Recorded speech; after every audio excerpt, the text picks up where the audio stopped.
Good morning बच्चों, मैं नीलम शर्मा। आज फिर हम अपना नागरिक शास्त्र का अध्ययन करने वाले हैं। तो बच्चों, मैंने आप लोगों को पिछले अध्ययन में बताया था संविधान के मौलिक अधिकार। मैं उम्मीद करती हूँ कि आप लोगों ने उनको अच्छे प्रकार से उनको समझा होगा और उनका अध्ययन किया होगा। तो इसी के साथ बच्चों हम आते हैं अपने टॉपिक पर। आज का बच्चों जो हमारा टॉपिक है वो है हमारा राज्य। राज्य क्या होता है या राज्य किसे कहते हैं? तो स्टूडेंट्स, राज्य उस संगठित इकाई को कहते हैं जो एक शासन अथवा सरकार के अधीन हो। राज्य प्रभुता संपन्न हो सकते हैं। इसके अलावा किसी शासकीय इकाई या उसके किसी प्रभाग को भी राज्य कहते हैं। भारत के प्रदेशों को भी राज्य कहा जाता है।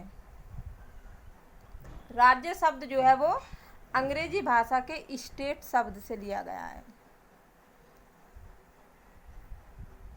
आधुनिक युग में संपूर्ण प्रभुता संपन्न राष्ट्रीय राज्य के रूप में राज्य शब्द का प्रयोग सर्वप्रथम जो है इटली के विचारक मैकियावेली ने अपनी पुस्तक द प्रिंस में किया था।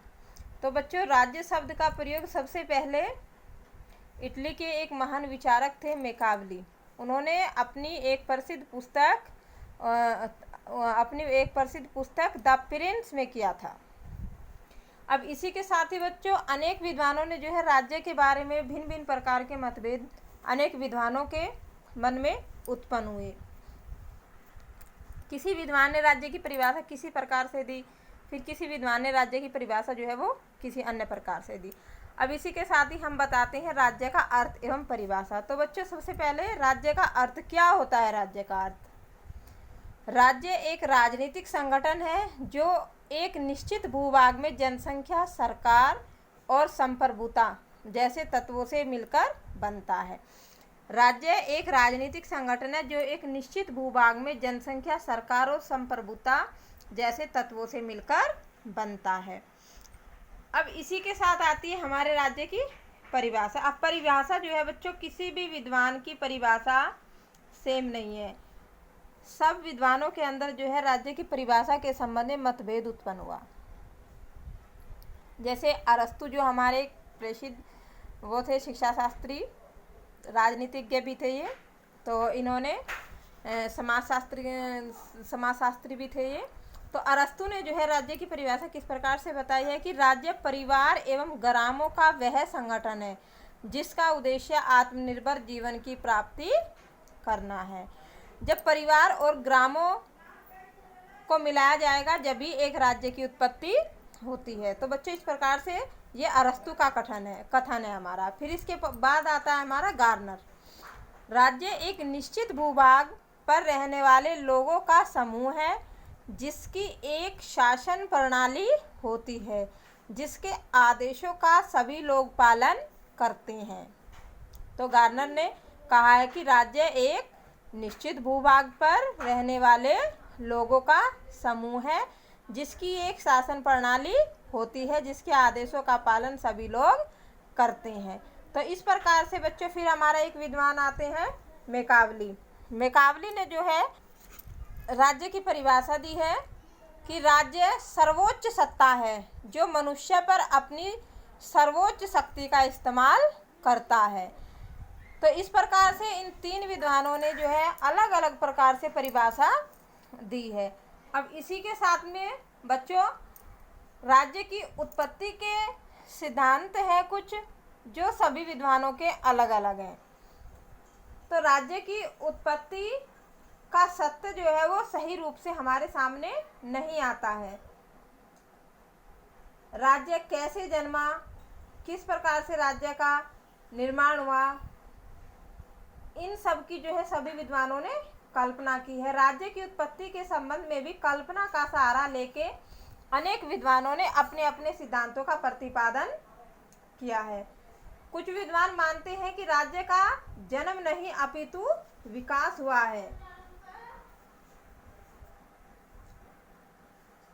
जिस प्रकार से हमारे जो वैज्ञानिक हुए हैं गार्नर, उन्होंने कहा है कि राज्य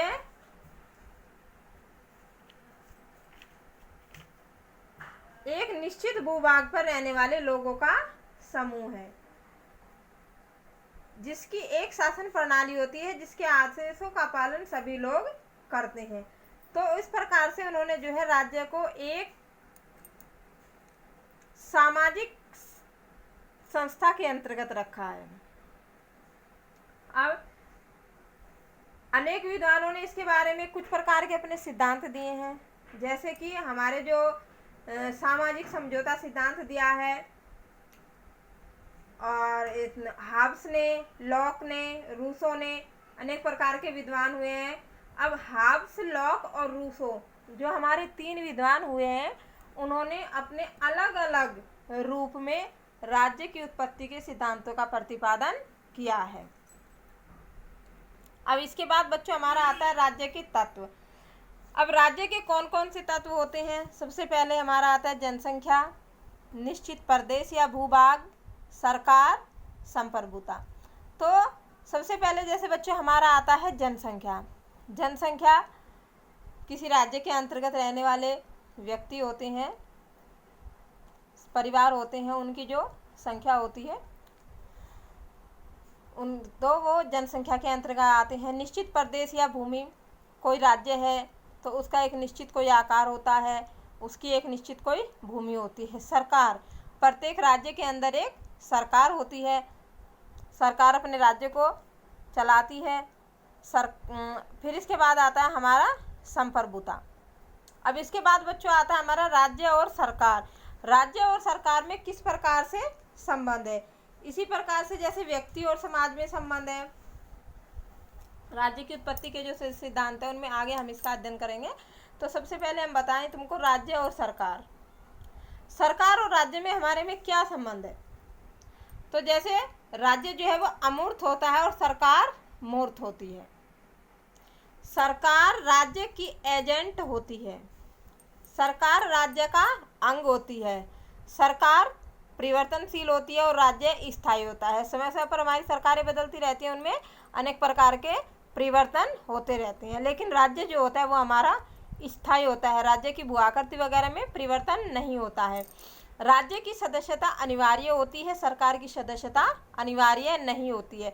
राज्य की सदस्यता अनिवार्य होती है कि हम उत्तर प्रदेश के निवासी हैं या हरियाणा के, राजस्थान के, तो उनकी सदस्यता हमारे पास अनिवार्य रूप से होती है, लेकिन सरकार की सदस्यता अनिवार्य रूप से नहीं होती है। हम लोग स्वतंत्र होते हैं, हम किसी भी सरकार के अंतर्गत या किसी भी राजनीतिक दल के अंतर्गत जा सकते हैं। तो इस प्रकार से बच्चों ये था हमारा राज्य की परिभाषा, राज्य के अर्थ, किस प्रकार से हमारे राज्य की उत्पत्ति हुई, सरकार और राज्य में क्या इसमें संबंध है। और इसी के साथ ही आता है हमारा जो हमारे जो विद्वान हुए हैं हॉब्स, लॉक और रूसो, उन्होंने जो है वो सामाजिक समझौता सिद्धांत के विषय में बताया है। इसका अध्ययन जो है मैं कल तुम लोगों को पूर्ण रूप से कराऊंगी। सामाजिक राज्य के संबंध में सामाजिक समझौता सिद्धांत की किस प्रकार से राज्य की उत्पत्ति हुई, उसमें हॉब्स का क्या कथन था, रूसो का क्या कथन है और इसमें लॉक का क्या कथन है।